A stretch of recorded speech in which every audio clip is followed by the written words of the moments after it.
بسم اللہ الرحمن الرحیم۔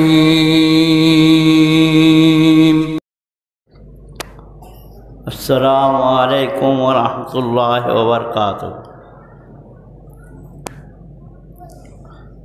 ان الحمد للہ نحمدہ ونستعینہ ونستغفرہ ونؤمن بہ ونتوکل علیہ ونعوذ باللہ من شرور انفسنا ومن سیئات اعمالنا من يهده الله فلا مضل له ومن يضلله فلا هادي له وأشهد أن لا إله إلا الله وأشهد أن محمدا عبده ورسوله أما بعد فإن خير الحديث كتاب الله وخير الهدي هدي محمد صلى الله عليه وسلم وشر الأمور محدثاتها وكل محدثة بدعة وكل بدعة ضلالة وكل